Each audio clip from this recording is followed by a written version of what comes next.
Hey, Warren. It's good to see you again. It feels like just a few days ago I was in Vegas, and we were at New Media Expo, and I wanted to thank you first off for your hospitality, but I wanted to kind of go into the weeds with you a little bit about networking at conference events, something that you and I are pretty good at.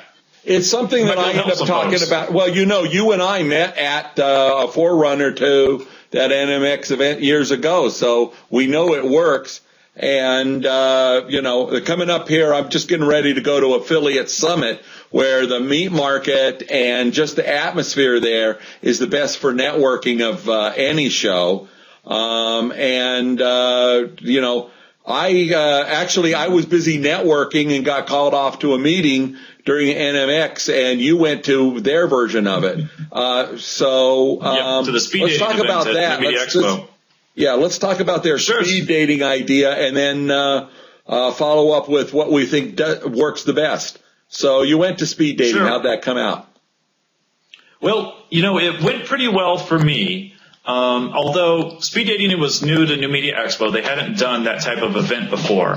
And so in this particular case, they were trying to leverage some technology, I believe, to make it a little easier for folks to go through this process of a person going from table to table to table and meeting with a company sitting behind that table. So typically at these events, there's a company, they pay to have a presence at a table, and the tables are lined up in some form or fashion. Sometimes it's a big circle, and sometimes there's a process to it. Sometimes there's just rows and rows and rows of tables. But you then go from table to table, and you sit down and talk, or sometimes you stand up and talk with whoever's behind the table, learn about their company, they learn about you, and you try to figure out, are there business opportunities here? Are there some connection? So New Media Expo this time around, they used an online software service, kind of like a social network, to gather up the profiles of the attendees and the profiles of the companies so that you could see who you might want to talk to ahead of time, do your homework a little bit so that you weren't, caught totally flat-footed. Sometimes that happens in these things. You go up to a company, what it is they do, and sometimes you even miss out on a tangent of the work that they do that might be very important for you, even though their core business not so important. So I had done my homework. I was one of the few people that figured out the software and how to make a connection and request a meeting ahead of time in the speed dating event. So I had 4 or 5 meetings to go to right away, and I also did a few ad hoc. It worked out well for me, but the event itself was poorly attended, both by people that had purchased tables and by the attendees themselves. So it was very light on the foot traffic and not quite as strong as it could be. I think it's got a lot of potential going forward. And I think the lesson on that one is, the software, stumped people quite a bit. They got confused by it before they ever got started. If they knew how to use the software better, it might help, but I kind of suspect they'd be better off just going old school and just letting everybody do a big free-for-all for the tables and go from there. Okay. So you've been to, I think, a few more affiliate summits than I've been, and it's been 2 or 3 years since I've been to an affiliate summit. So what have you seen in recent years, or what are you expecting maybe this time around? Because we've got affiliate summit coming up in just, tomorrow? Actually, I'm going to one tomorrow. That is a reason to go, and that's my main coverage when I write about it, is the networking. Because the connections are expected. I think the affiliate summit group lives for connections. Actually, bloggers are, great at working together and collaborating on things. But, and I think the dating idea of trying to hang that title on it may or may not be good. It's kind of a turnoff to me, but who knows? Coming up with the name, I can't say that failed because of the name. I think you're right about the software. And I certainly recommend anything to do to encourage people to prepare for these meetings. But the atmosphere of knowing you're going to meet people and not wanting to miss out on that, I think that's one of the draws of the meat market way of doing it. So my recommendation is still to go to every one of these events that you can and go prepared.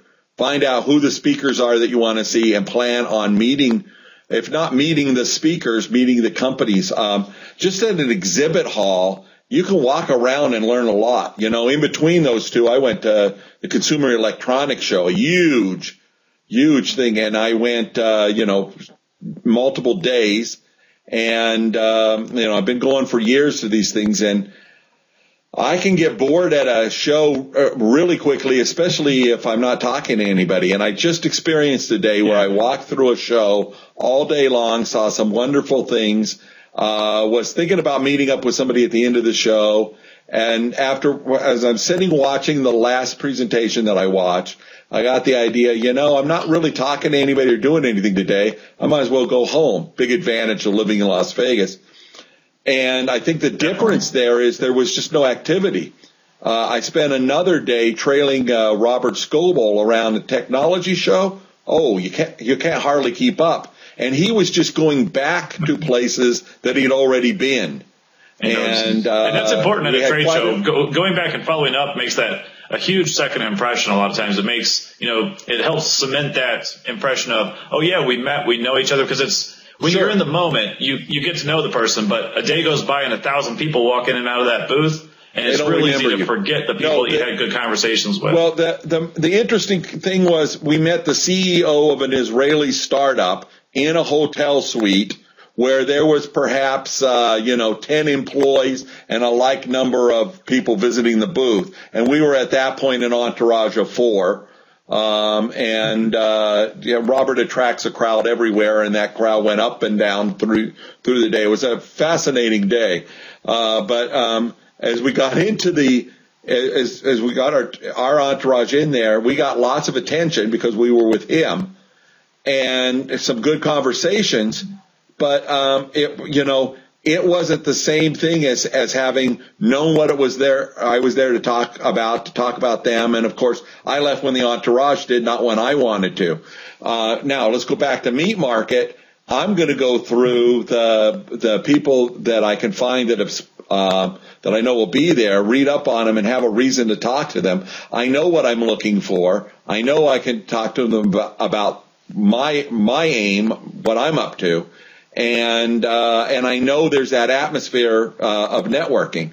What I can't get when I go to software and try to set stuff up is I don't know whether or not at the last minute the company's going to switch off and have a person that's been on the job for 3 days. I've come to expect that most meetings are going to be good as connecting human to human. Old school networking, new school networking, it's the same thing. Today we can connect with a lot more people a lot faster online, but there's nothing like meeting people face to face. I just heard a story this morning about somebody shopping for a house in town here. They were lined up with an old friend. They'd lived here before. They had long-term relationships. Friend recommended a realtor who turned out got a job promotion and a change and was busy when my friend came to town. He was put off on a very experienced salesperson, but not experienced in real estate, and had only been with the firm for a few months. It ended up being a bad experience. That reflects on the whole networking relationship, and it was one of the reasons why a lot of people who are well connected don't want to share things. I tend to trust more than most, but give the proper caveats. I know this person. I'm not endorsing him, but it's an idea, because most people will take an idea over, I've got to go look in the phone book. And here's the best part. Well, it's one of the things at the conferences in Vegas, people. Yeah. They sometimes hire people to staff the booth that have an attractive face. Right. Dancers are real popular hires, but they don't know what they're talking about, so you got to find your way through them. My real estate story is that the guy ended up using somebody who he found on Realtors.com, but after connecting with this person, not only was she much more prepared, but after they got done with it, his transaction ended up being a leasing contract that's only going to make a few $100s for the person. And he said, how could you possibly spend all this time on me for this? And she said, because, I want to treat everybody the same way and treat them well. And, he's now twice given her name to recommend. And if you need a house in Las Vegas, at least right now, I have a recommendation. Doesn't that point out the fact that when you go to these shows, you go to them a lot more than I do because you're right there in Vegas. But you and I both have skills that allow us to adapt quickly in a conversation and figure out where opportunities are. But for your average person, it's just real important to know exactly what you're looking for out of the show. At the recent show I went to, I was looking for a couple things specifically. I wanted to find people that I might interview or host shows with in the future. And I was looking for potential WordPress development clients or any tools that help me become a better WordPress developer. 3 specific things. So if I go up to a booth, if I enter in a conversation with people, I want to be, essentially armed with those bullet points. So if those people, might fit the bill, I'll let them know, hey, I'd like to partner with you in this way, that way, or another way. You have to have that ready. It's not so much a business pitch as an opportunity pitch, I guess you could say. Well, you certainly need to be aware of those things. The more you are, the better prepared you are. But I found that, and I would recommend anybody learning to do that to go through what you just described as perfect.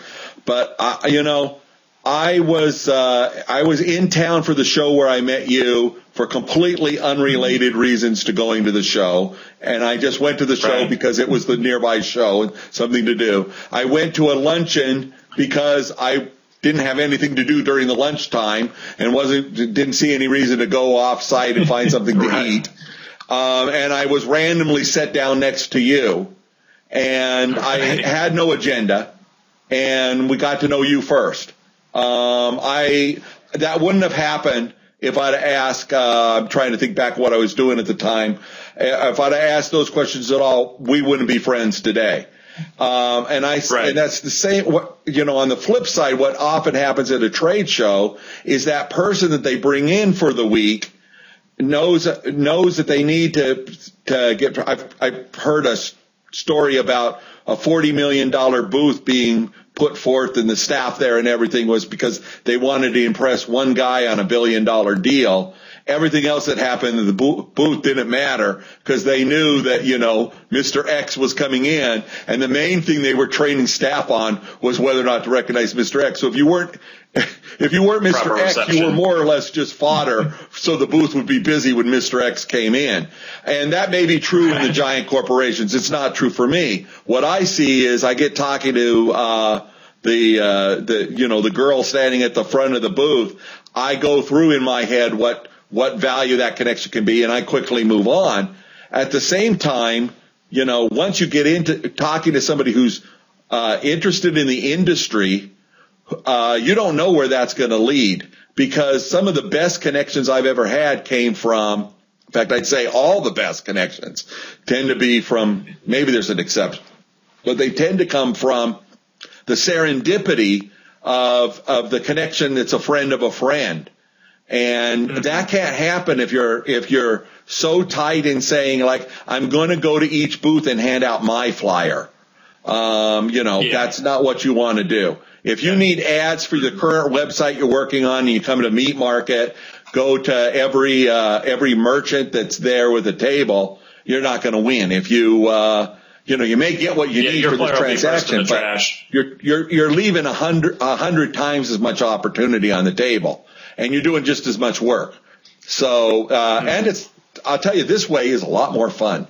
So, I'm really looking forward to Affiliate Summit. I never miss one for that reason. Talk about it, cover them. People ask me, why don't I run an ad, and how much money are they paying me to do it? They don't need to. It's that good of an experience, and I do not get a lot of affiliate checks, and I don't work for a merchant. It's the experience of networking with like-minded people that there's always just gobs of opportunity. Sounds good. Real quick before we sign off, who are you looking forward to possibly seeing talk at the show at Affiliate Summit? Oh, I've got to meet up with Declan Dunn. He's the best, like the grandfather of. I'm sure he likes being called that. The grandfather of Affiliate Summit. He's a super smart guy. I've met him once, but he's Yeah. Some people just impress you with their intelligence right from the go. He's definitely way up there on that list. There are a lot of people there. There is more money moving through the hands of the people there than just about any place I go.